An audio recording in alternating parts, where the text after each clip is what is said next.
listening to Your Secret is Safe with Me, non-judgmental talk about infidelity with Dr. Marie Murphy. If you're looking for new perspectives on complicated relationship issues, you've come to the right place. Days go by, they're crawling by. Hi, everyone. I'm Dr. Marie Murphy. This podcast is all about expanding the conversation around infidelity. I'm a relationship coach, and I specialize in helping people who are cheating on their partners deal with their feelings, clarify what they want, and make decisions about what they're going to do. I offer shame-free, blame-free, non-judgmental relationship coaching, and you can talk to me about all the things that seem too messy or weird or stigmatized to share with your best friend or your spouse or even your therapist. To learn more about my work or to schedule an introductory coaching session with me, go to my website, mariemurphyphd.com. Today's episode, is the second in a series of episodes dedicated to the topic of dealing with other people's opinions of us. Most of us care about other people's opinions, at least to some extent. Some of us are pretty darn dependent upon other people's opinions for our sense of ourselves. Some of us might give less thought to other people's opinions about us, but we're still impacted when people share their strong opinions about us with us, whether those opinions are positive or negative. So a good indicator of the extent to which you care about other people's opinions of you is how good you feel when they share something positive that they think about you. It's just one indicator, but it's worth considering that one. And all of this matters for all of us, whether we ever engage in infidelity or not, because as you may have noticed, people have some pretty strong beliefs about a lot of things. And people love to have opinions about other people's behavior, whether or not the behavior includes cheating. Many of us find it a whole lot easier to scrutinize other people and talk about what they're doing than it is to take responsibility for ourselves and our own lives. Or then we find it to take responsibility for ourselves and our own lives. And moreover, a lot of us truly believe that other people's behavior is our business. We think that we have a right to know what other people are doing and a right to have an opinion on what other people are doing. And we often think that we know what's good and bad, or right and wrong, or unacceptable and acceptable, and so on. And we often think that if someone is doing something that we think is bad, it is totally appropriate for us to talk about that with anyone or everyone. And on top of all that, many of us feel pretty damn justified in believing that the way we see the world, or the way we conceptualize right and wrong, is fundamentally correct. And this applies to many things, of course, and infidelity is definitely one of those things. For instance, a lot of people believe that cheating on someone is the worst thing you could possibly do to another person. And plenty of people are happy to vocalize this opinion. So, for instance, plenty of people get mad at me for talking about infidelity without condemning people who cheat. And they share this with me. They share their beliefs about me with me. And I understand that they have reasons for believing that this is true and believing that they're justified in thinking these things. And I understand that they get something out of telling me what they think about my work or my approach or my opinions. And in addition to coaching clients who are currently cheating or engaging in something that could be considered infidelity, I also work with people who have been cheated on. And when these clients come to me, they are often at a point of feeling like their whole world has been turned upside down, and they are upset and angry. And they basically think that the worst thing that could possibly happen to them has happened to them. And I'm totally empathetic to that. Now, I'm telling you these things for the sake of underscoring a very important point. I completely understand that people can be hurt when their partner cheats on them, and sometimes deeply hurt. And sometimes people tell me that I must not understand this, otherwise I wouldn't do what I do. But nothing could be further from the truth. Rather, my perspective is simply that humans are complicated. We do all kinds of stuff.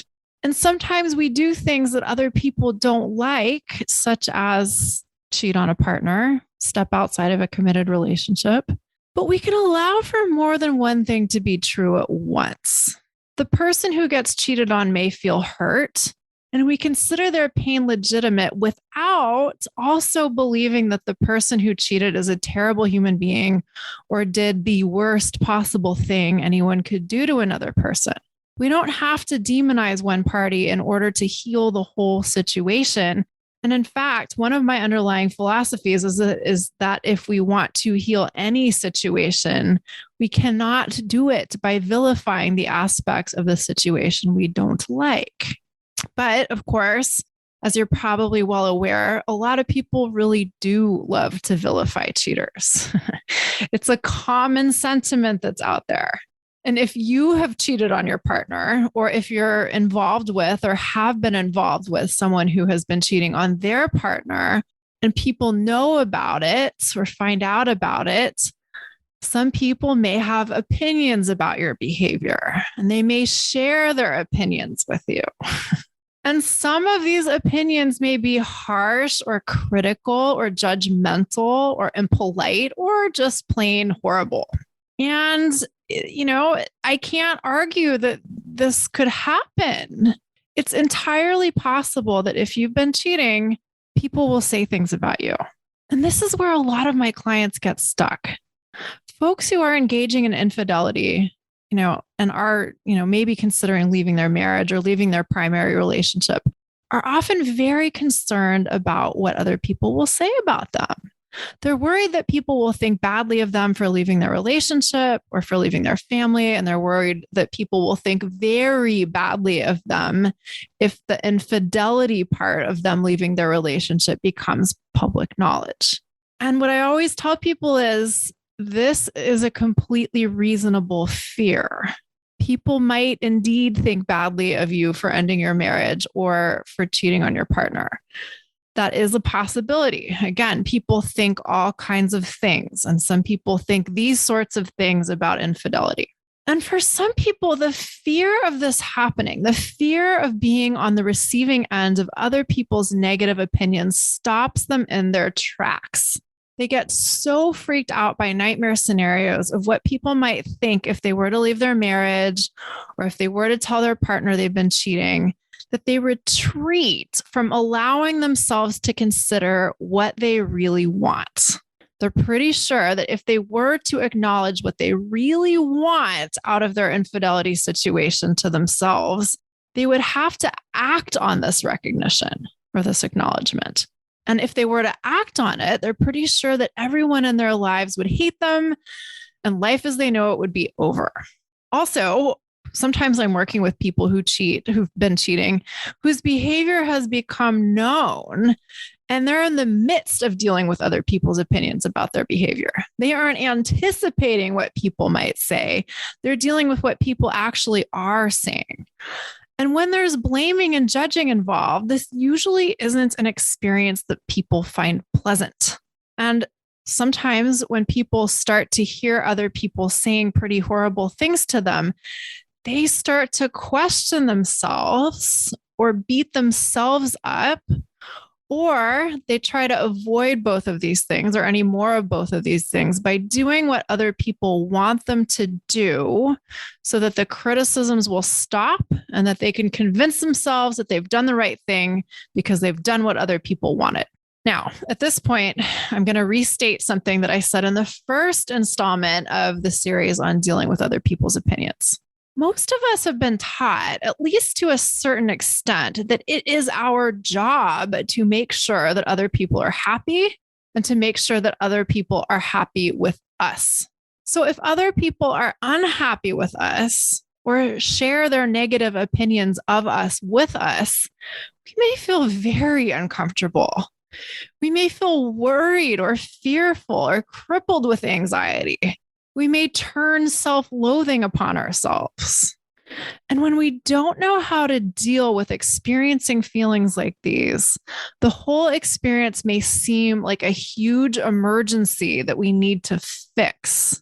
Or we may be in the habit of trying to avoid this kind of discomfort by attempting to ensure that other people are never displeased with us. We may compromise our own truths for years or decades or even lifetimes because we're afraid that if we did what we really wanted to do or said what we really wanted to say or became the person we really wanted to be, other people might get upset or get hurt or be really angry with us. And we may go to great lengths to avoid doing anything that other people might have any kind of an opinion about. Living this way for any length of time, as you may know, is a recipe for dying a death by 1,000 cuts. Martha Beck says, by attempting to please others, I imply that I am wrong. And telling ourselves that we're wrong over and over and over again usually doesn't feel all that great or lead to any great results in our lives. Charles Schwab said, the man who attempts to please others ends up whittling himself away. And I will take the liberty of rephrasing that and saying, the person who attempts to please others ends up whittling themselves away. And here's the thing, if you're terrified of other people's reactions to your behavior, whittling yourself away might not seem like that bad of an option. Or attempting to please others and implying that you're wrong might not seem like that bad of an option. Compromising your desires or truths might not seem like a pernicious thing to do if the imagined alternative is bearing the wrath of people you care about. But I want to suggest that when we attempt to avoid dealing with the discomfort associated with being on the receiving end of other people's negative opinions by compromising what's truly right for us, we can create a lot of problems for ourselves and for other people. Because when we are out of integrity with ourselves, we bring that quality of being into our relationships. And that can have profound ramifications for our lives and for other people's lives. The good news is that we can learn how to deal with other people's opinions of us in a manner that allows us to not get so invested in what other people think of us without divesting ourselves of all of our relationships. We can care about other people without making the way we feel about ourselves dependent upon what they think about us. And when we can do this, we can live our lives without chasing approval or running away from disapproval. Now, people are always trying to tell me that there are really important and meaningful distinctions between caring about one person's opinion versus caring about another person's opinion, or caring about a whole group of people's opinions. So for instance, sometimes people say that it's okay to disregard some people's opinions, but it's impossible for them to disregard another particular person's opinion. Or they tell me that they have to take certain people's opinions seriously because of the role that person plays in their life. And I kind of understand where people are coming from when they say this. But I want to suggest that looking at things in this way may not be helpful. I want to suggest that the big opportunity is for us to get really clear on what we think another person's opinion of us means about us and what it means for us. And this is true whether we're talking about your spouse's opinion of you or your in-laws' opinion of you or your best friend's opinion of you or your religious community's opinions of you or whatever, any person or group of persons' opinions. So I'm going to say that again. The big opportunity is to get really clear on what we think another person's opinion of us means about us and means for us. Put a little bit differently, you might want to ask yourself why other people's opinions of you are a problem, or why other people's opinions of you matter. And here are some common answers to that question. We may believe that what a person has said about us is true or possibly true, and that it would mean something bad if that thing were true. We may believe that what the other person said about us isn't true, and so therefore they shouldn't have said it. We may believe that other people should keep their opinions to themselves. We may believe that other people have no right to judge us. Or maybe we think that they do have a right to judge us, but only to a limited extent or only for a limited period of time. We may believe that we need another person or group of people to accept us or approve of us. in order for us to feel okay about ourselves. We may believe that we need to be accepted and approved of in order to feel like a worthy human being. We may need other people's acceptance to believe that all is okay in the world and that we are safe and valued and secure. And here's the thing, it is very reasonable to believe all of those things are true. It is reasonable to want other people to be accepting and understanding and keep their judgments to themselves. And most of us have gotten the message that the only way for us to feel okay about ourselves is to have other people feel okay about us. So it may be absolutely terrifying to contend with other people's negative assessments of us, or to imagine the possibility of contending with other people's negative assessments of us. Now, I'm going to suggest that the fundamental underlying reason why we think it's bad if other people have negative opinions of us is that we feel really uncomfortable when we learn of those negative opinions. Or we may feel really uncomfortable.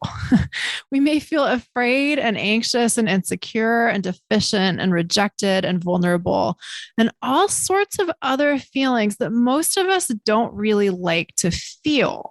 And that sort of discomfort, those sorts of feelings can seem like a huge problem that we need to fix or avoid. And it can feel like an emergency. It can feel like a catastrophic emergency. But what if it isn't? What if all of these feelings, what if all of this discomfort isn't a problem that we need to avoid? What if discomfort is a normal part of life and something we can learn how to tolerate or perhaps even embrace? A lot of life coaches like to say that we really only have two choices. We can choose discomfort now or discomfort later, and we can choose between familiar discomfort and unfamiliar discomfort. And I don't think these choices are trite. I don't think putting things in this way is trite at all. I think that we're essentially making these choices every day of our lives, even if it doesn't seem like anything terribly dramatic is going on. We may not be making these choices particularly consciously, but we can start to approach them a lot more consciously. And for the purposes of today's episode, of course, the big application to infidelity is that when we hold off on making decisions because we're afraid of other people's opinions about our decisions, we're essentially consigning ourselves to stay stuck in a familiar form of discomfort out of a fear of unfamiliar discomfort. But that's not what we're thinking we're doing, of course. We're usually thinking that if we put off the decision, something will happen that will allow us to not have to deal with the discomfort we fear having to deal with. For instance, I will tell you that it is not uncommon for me to hear folks say, it would just be so much more convenient if something terrible happened to my spouse, so that I could live my happy life with my affair partner and I wouldn't have to be the person who gets blamed for leaving my marriage or blamed for ending my marriage. And people always confess this to me in like very hushed tones. And, some people express a lot of shame about thinking thoughts like this. But let me tell you, this is not uncommon. This is not an uncommon sentiment. A lot of people believe that if only their spouse conveniently died, they wouldn't have to deal with other people's negative opinions of them for having an affair. They could just gently transition into that new relationship and no one would blame them for it. Fair enough is what I have to say. But this probably isn't the most pragmatic approach. And there are some distinct legal implications if you were to try and take action on this sort of approach. And if you've never heard of the show Forensic Files, you might want to check it out. It has a lot of behavior that demonstrates the extent to which people will go to avoid ending a marriage because they're having an affair. Okay. I digress. To get back to the beliefs we may have about other people's opinions that I mentioned a few moments ago, the beliefs like other people have no right to judge us, or what so-and-so said about me must be true and therefore I'm bad, or what so-and-so said about me isn't true and therefore they shouldn't have said it. Here's the deal. Although these kinds of beliefs may seem totally reasonable, They can cause us a lot of suffering. The problem isn't really other people's opinions. It's what we think about other people's opinions.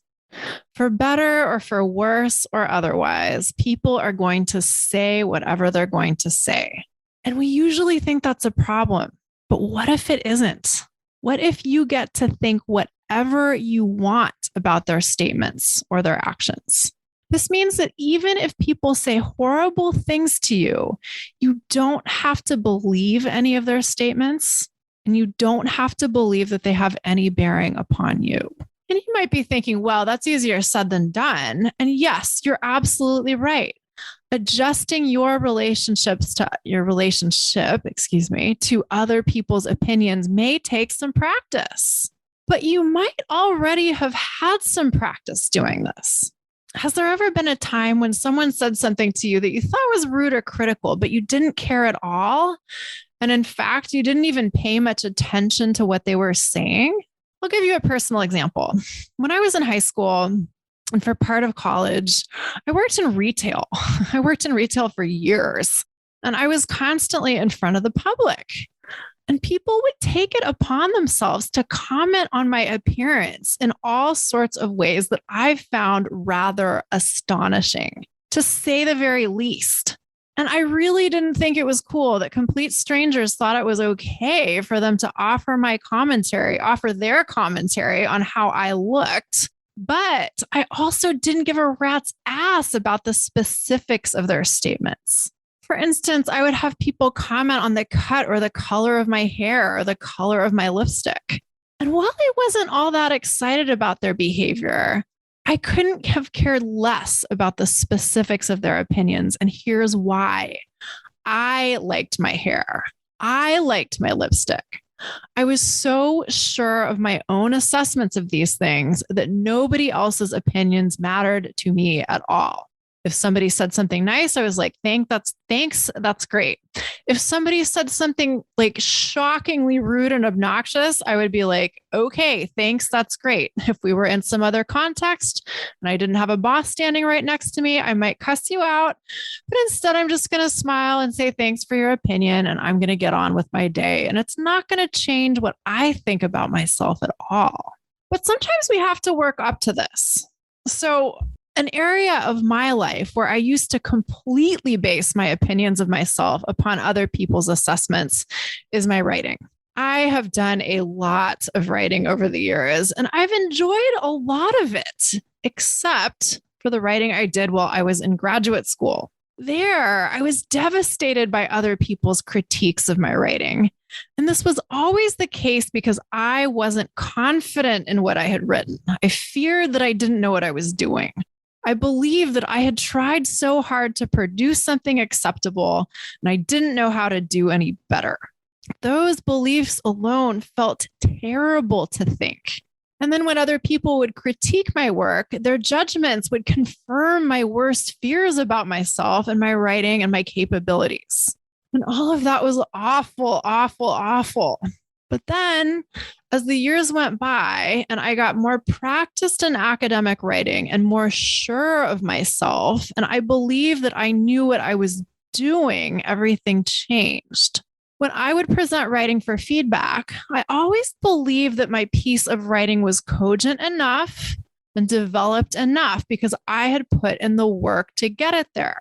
I always had gotten to the point of knowing what I was trying to say and believing that there was value in saying it.